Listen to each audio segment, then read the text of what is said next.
Hi friends, எல்லோரும் எப்படி இருக்கீங்க? இன்றைக்கி நம்ம சேனலில் 2 வகையான இட்லி ரெசிபி உங்கள் கூட நான் ஷேர் பண்ணிக்க போகிறேன். இது ரெண்டுமே நீங்கள் வீட்டில் எல்லாருமே செய்யக்கூடிய அளவுக்கான ஈஸி மெத்தடில் இருக்கும்.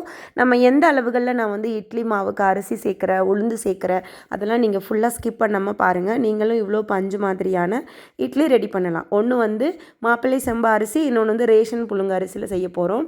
ஃபஸ்ட்டு வந்து ஒரு அகலமான பாத்திரம் எடுத்துக்கலாம். அதில் 1 கப் அளவுக்கு மாப்பிள்ளை சம்பா அரிசி வந்து நான் சேர்க்குறேன். இது எல்லா டிபார்ட்மெண்ட் ஸ்டோர்லேயுமே கிடைக்குது, வாங்கிக்கலாம்.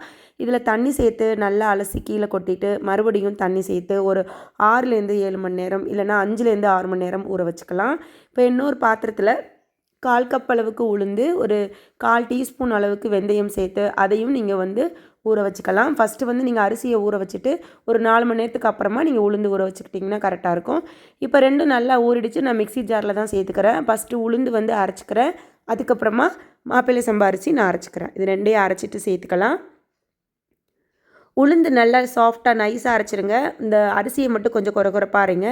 தேவையான அளவுக்கு உப்பு சேர்த்து நல்லா கை வச்சு கலந்து விட்டுட்டு நைட்டு ஒரு ஓவர் நைட்டாக நான் வந்து ரெஸ்ட்டில் விட்டுறேன். இப்போ நைட்டு கரைச்சி வைக்கிறேன். காலையில் வந்து சூப்பராக பொங்கி வந்துடும். அப்போ தான் வந்து இட்லி நல்லா பஞ்சு மாதிரி இருக்கும். இப்போ இந்த மாதிரி கை வச்சு தான் நல்லா கலந்து விட்டுக்கணும். நம்ம இட்லி மாவு, தோசை மாவுக்கெலாம் கரைக்கும் போது கை வச்சு கலந்தால் தான் இந்த புளிப்பில் வந்து நல்லா பொங்கி வரும்னு சொல்லுவாங்க. இப்போ பாருங்கள் எந்த அளவுக்கு நல்லா புஷ்ஷுன்னு பொங்கி வந்திருக்கு. இப்போ மாவு நல்லா புளிச்சு ரெடி ஆகிடுச்சு. இட்லி ஊற்றிக்கலாம். இட்லி நீங்கள் வீட்டில் எப்போவும் எந்த மாதிரி வேக வைப்பீங்களோ அதே மெத்தடில் யூஸ் பண்ணிக்கோங்க. நான் அந்த மாதிரி துணி விரித்து தான் வேக வைப்பேன். இப்போ இதை எடுத்துகிட்டு 4 நிமிஷம் வேக வச்சதுக்கப்புறமா எடுத்துட்டேன். அதுக்கப்புறம் கொஞ்சமாக தண்ணி தெளிச்சிக்கலாம் மேலே.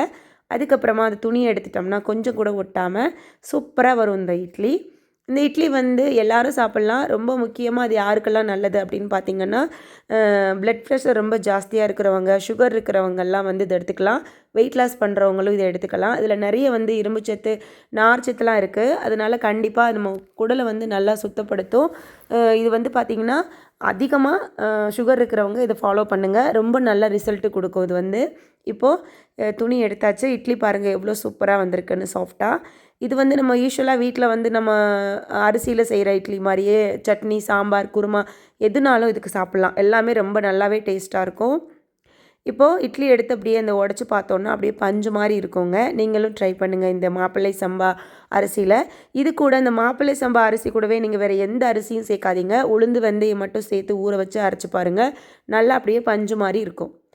இப்போது இட்லி ரெடி ஆகிடுச்சு. இப்போ அடுத்து நான் வந்து ரேஷன் புழுங்கரிசி, ரேஷன் பச்சரிசியில் தான் ஒரு இட்லி பண்ணி காமிக்க போகிறேன். அதுவுமே ரொம்ப ரொம்ப சூப்பராக வரும். ஈஸி மெத்தட், எல்லாரும் பண்ணலாம். இட்லி வந்து சில குழந்தைங்க வெள்ளை வெள்ளையேன்னு கேட்பாங்க. அவங்களுக்கு இது கண்டிப்பாக யூஸ் ஆகும்.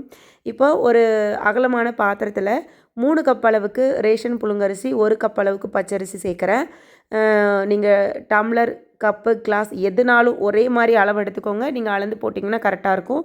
3 கப்பு புழுங்கல் அரிசினா 1 கப்பு ரேஷன் பச்சரிசி, அதுக்கு வந்து 3/4 கப்பு உளுந்து. இது கரெக்டான அளவாக இருக்கும். அதை அப்படியே நீங்கள் ஃபாலோ பண்ணிக்கலாம். இப்போ இதில் வந்து என்னன்னா, ஃபஸ்ட்டு நீங்கள் இந்த அரிசியை வந்து ஒரு தண்ணி ஊற்றி கழுவிட்டு ஊற வைக்கவே கூடாது. 2-3 தடவை தண்ணி ஊற்றி கழுவிக்கணும். கல் உப்பு சேர்த்து கூட கை வச்சு நல்லா களைஞ்சி விட்டு அதுக்கப்புறமா தான் நான் ஊற வைக்கிறேன். நான் உளுந்து வந்து தனியாக ஊற வைக்கல, அது கூடவே நான் சேர்த்துக்கிட்டேன். உங்களுக்கு தனியாக ஊற வைக்க பிடிக்கும் அப்படின்னா நீங்கள் உளுந்து மட்டும் தனியாக ஊற வச்சுக்கலாம், தப்பே கிடையாது. இது வந்து ஒரு 2 to 3 மணி நேரம் ஊறினாலே போதும். இப்போ இதில் ஒரு 3/4 ஸ்பூன் அளவுக்கு வர அளவுக்கு வெந்தயம் சேர்த்துக்கிறேன். ஏன்னா நம்ம வந்து 4 கப்பு அரிசி ஆகிடுச்சு மொத்தம்.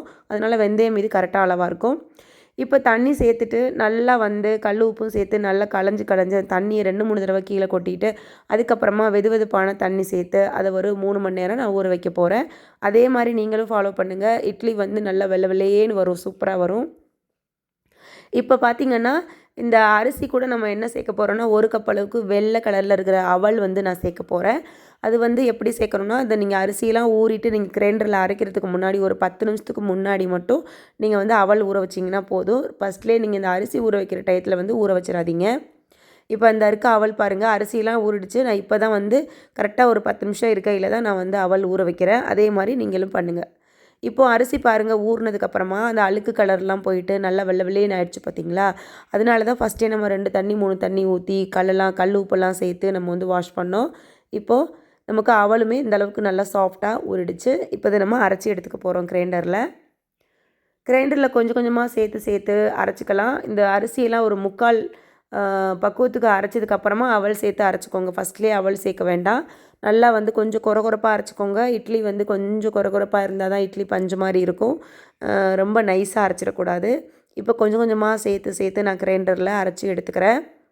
அதே மாதிரி இட்லிக்கு அரைச்சிங்கன்னா ரொம்ப தண்ணியாக அரைச்சிடாதீங்க. ஓரளவுக்கு கெட்டியாக அரைங்க. அப்போ தான் இட்லியுமே நம்ம ஊற்றுற சேஃப்க்கு அப்படியே இருக்கும். இப்போ மாவு எல்லாம் அரைச்சி எடுத்துகிட்டு வந்துட்டேன். தேவையான அளவுக்கு உப்பு சேர்த்துக்கிறேன். நான் வந்து நைஸ் உப்பு தான் சேர்க்குறேன். உங்களுக்கு கல் உப்பு பிடிக்கும்னா நீங்கள் மாவு கூடவே சேர்த்து அரைச்சிக்கோங்க. இப்போ இதையுமே கை வச்சு நல்லா கலந்துக்கலாம். மாவு பாருங்கள், இந்த அளவுக்கு கெட்டியாக இருக்கணும், கொஞ்சம் கொரகொரப்பாக இருக்கணும், அதை மட்டும் பார்த்துக்கோங்க. இப்போ நல்லா கை வச்சு கலந்து விட்டதுக்கப்புறமா இதையும் நான் ஓவர் நைட் அப்படியே ரெஸ்ட்டில் விட்டுற போகிறேன். காலையில் சூப்பராக அப்படி பொங்கி வந்திருக்கும் மாவு. காலையில் உங்களுக்கு காமிக்கிறேன். இப்போ பார்த்திங்கன்னா காலையில் நம்ம இட்லி ஊற்றுறதுக்கான டைம் காலையில் வந்துடும். அந்த டயத்துக்குள்ளே நம்ம மாவு எடுத்து பார்க்கும்போது இந்த சட்டியே கொள்ளாமல் அப்படி இருக்கும். பாருங்கள், எப்படி இருந்துச்சு, எவ்வளோ இருந்துச்சு, இப்போ எவ்வளோ நல்லா புஷ்ஷுன்னு வந்திருக்கு பார்த்தீங்களா? இதுதான் வந்து இட்லி பஞ்சு மாதிரி இருக்கிறதுக்கு கரெக்டான மாவோட பக்குவமாக இருக்கும். இப்போ நீங்கள் இதை வந்து நீங்கள் துணி விரித்து, நான் வீட்டில் எப்போவும் எப்படி இட்லி அவிப்பனோ அதே மாதிரி தான் இட்லி அவிச்சுக்க போகிறேன். மாவு எடுத்து காமிக்கிறேன் பாருங்கள் எப்படி வந்திருக்குன்னு. ஒரு இட்லி பஞ்சு மாதிரி இருக்கணும்னா மாவு இந்த மாதிரி நல்லா வந்து பொங்கி வந்திருக்கணும். மாவோடு வந்து அப்படியே எடுத்தோன்னா மாவு வந்து அப்படியே நுர மாதிரி இருக்கணும். அப்படியே வந்துட்டு அப்போ தான் வந்து இட்லி வந்து அப்படி ஒரு சாஃப்டாக இருக்கும். இப்போ நமக்கு மாவு ரெடி ஆகிடுச்சா, நம்ம வந்து இட்லி ஊற்ற போகிறோம் வாங்க.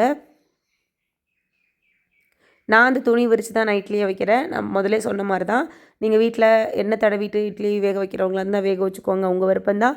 நான் இந்த மாதிரி தான் இட்லி வைப்பேன். இதில் என்ன நம்ம இன்றைக்கி பண்ண போகிறோம் அப்படின்னா, இந்த இட்லி வந்து அந்த குழி எல்லாத்துலேயும் ஊற்றிட்டு நான் அந்த நல்ல ஒரு ஃப்ளேவருக்காக நான் வந்து கருவேப்பிலை இலை வந்து சேர்ப்பேன். இதை வந்து நான் அடிக்கடி செய்ய முடியாட்டியும் ஒரு வாரத்தில் 2 தடவை 3 தடவை இட்லி அவிக்கிறேன் அப்படின்னா அது கம்பல்சரி இந்த 3 தடவையும் நான் வந்து இது வந்து இந்த கருவேப்பிலை வச்சு பண்ணுவேன். அது வந்து இந்த இட்லி சாப்பிடும்போதே சேர்த்து சாப்பிட்ருவாங்க ஒன்று.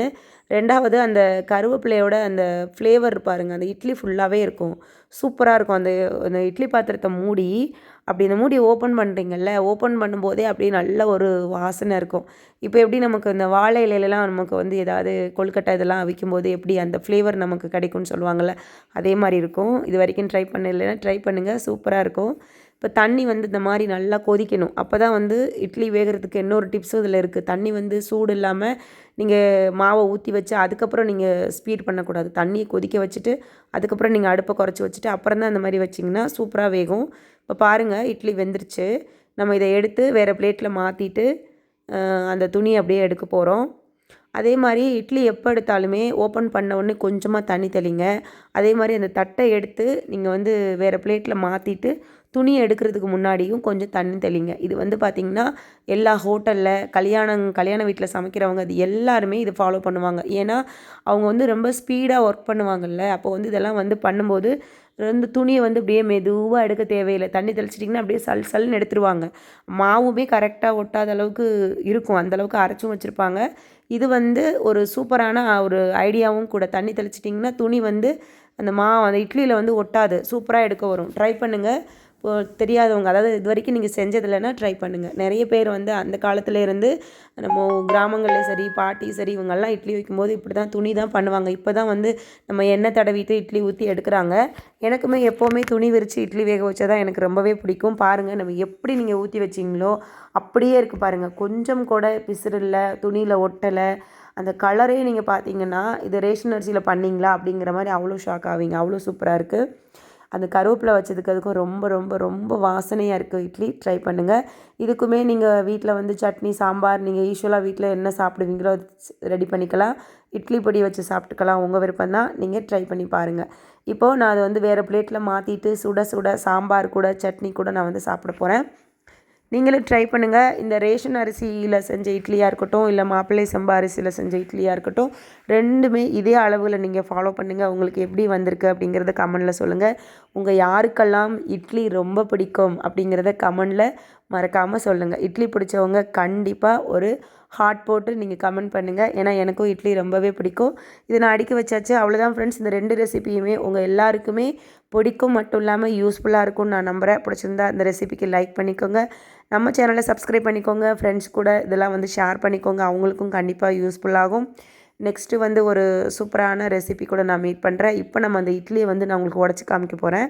ஏன்னா நம்ம மாப்பிள்ளை சம்பா அரிசியில் செஞ்சதை உடச்சி காமிச்சிட்டோம். இதையும் உடச்சி காமிக்கணும்ல. இப்போ உடச்சி காமிக்க போகிறேன். அவ்வளோ பஞ்சு மாதிரி அப்படி ஒரு சாஃப்டாக இருக்குங்க அந்த இட்லி. எனக்கு வந்து இன்னும் சொல்லப்போனால் 2 3 இட்லி தான் போதும், அதுக்கு மேலே சாப்பிடவே மாட்டேன் அப்படின்னு சொல்கிறவங்க நிச்சயமாக 5லேருந்து 6 இட்லி சாப்பிடுவாங்க. நான் வந்து உறுதியாக சொல்கிறேன். அந்தளவுக்கு சாஃப்டாக இருக்கும். யாருக்கெல்லாமே இட்லி வந்து சாஃப்டாக இருந்தால் தான் கூட 2 இட்லி சாப்பிட பிடிக்கும். அந்த பஞ்சு மாதிரி இல்லை அப்படின்னா இட்லி சாப்பிடவே பிடிக்காதுங்க. கண்டிப்பாக நான் சொல்கிறேன், ட்ரை பண்ணுங்கள். ஓகே, பாய்.